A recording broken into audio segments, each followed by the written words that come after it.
Welcome to the Legend Economics. If you are here, I believe you have already started preparing for UPSC CSE. This process, it follows three steps. First is your prelim step, second, the mains examination, and third is interview. So if I talk about mains, it has a total of 9 papers, out of which 2 are qualifying papers and the 7 are merit-based papers. Out of these 7 papers, one is your essay type, 4 are from general studies, and the rest 2 are optional papers from the subject you will choose.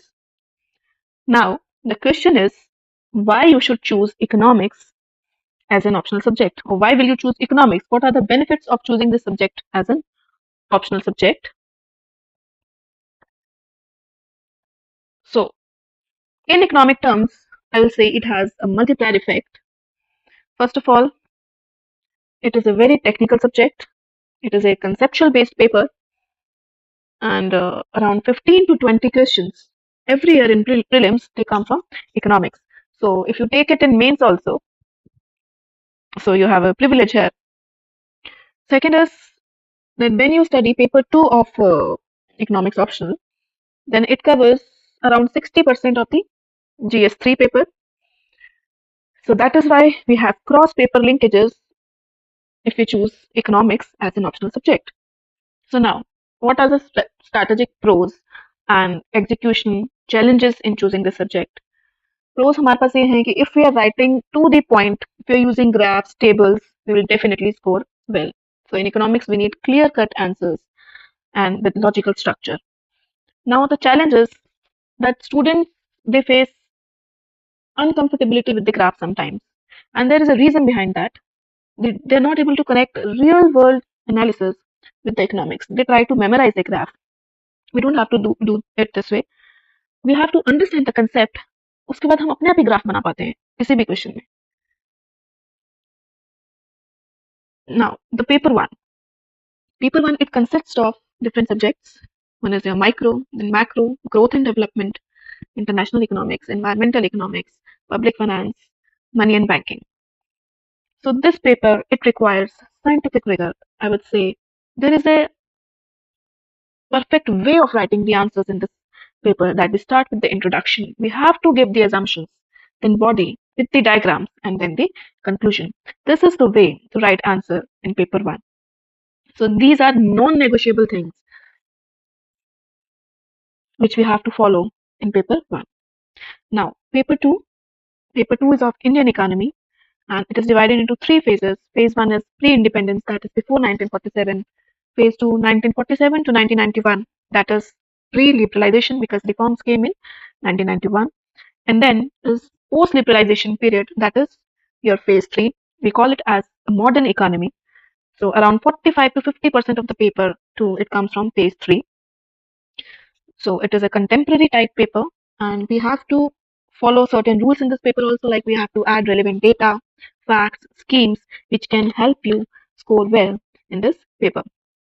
Now, if we talk about the essential toolkit for all these subjects, the basic books, if the students they haven't studied economics in 11th and 12th, then they have to start with the NCERT books of class 11th and 12th so that they are able to understand the basic concepts or the basic terminologies used in economics. Then if I talk about paper 1, there are different books for different subjects, and we have to study different topics from different books sometimes because we have to study from the best.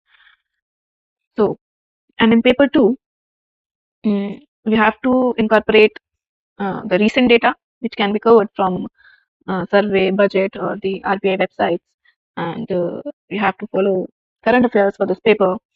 And there are certain books like Uma Kapila, or you can say Sanjeev Verma, Ramesh Singh for the second paper. Now, how will we cover paper 1 and paper 2? So, in the first 3 months, I will be concentrating on building your conceptual foundations, mastering the NCRTs, and I will help you in connecting your day-to-day life with the economics. That will help you in not memorizing the diagrams, but draw them on your own in the exam. In the second phase, that is from months 4 to 6, I will be specializing in the remaining subjects, that is your international trade, public finance, Indian economy. So Indian economy is relatively easier in comparison to paper one, because in paper one we are studying like 5 to 7 subjects, but in paper two we have to do Indian economy only. So it is relatively easier. In phase three and phase four we will practice answer writing test series, and besides this also I will help you out. If we are completing the topic, I'll help you out in that, in answer writing. I will give you one or two questions on that, so you can practice it, and then I will check after each and every topic. So there are two edges in both of the papers. As I told you, in paper one, the graphs. Graphs are really important, really, really important. They are not optional. They have to be drawn. So, and there is a particular way of drawing the graph also. You cannot misname the axes. If you're drawing a graph without naming the axes, then your graph will not be considered the right one. And you have to label them perfectly. We have to draw the dashed lines to indicate the shifts, or you have to mark the equilibrium points clearly. So if you're not drawing the diagrams in paper one, it can cost 15 to 20 marks per paper. So these are non-negotiables. Second is dynamic data integration. So in your paper two, we have to definitely add the data in your answer. Like you can take data from RBI website, or we can have the data from budget, economic surveys. So these are different ways of having data. So what we are doing in this, we are transforming a generic general studies answer into a specialized optional answer by adding the current schemes, factual points, or relevant data. So as I told you, the answer structure is in a certain way in economics. We have to introduce the concept, then we come to the body, which definitely, if it has assumptions, we'll start with the assumptions, then diagram and the explanation, and then we'll provide a linkage with the real world example, and then we will conclude the answer. So this is the way we can do economics optional, and we will do this way only. So my core thing is that if I'm teaching you a topic in a day, I will definitely want you to study on the same day. That will help you to score well, because economics में क्या होता है कि starting में आपको time लगता है, but उसके बाद में जैसे आपके कंसेप्ट क्लियर होते हैं, the subject is the most interesting subject for you. आप खुद ब खुद से डायग्राम्स बनाने लगते हैं, आपको खुद ब खुद से चीजें लिखनी आ जाती हैं. So that's all from my side.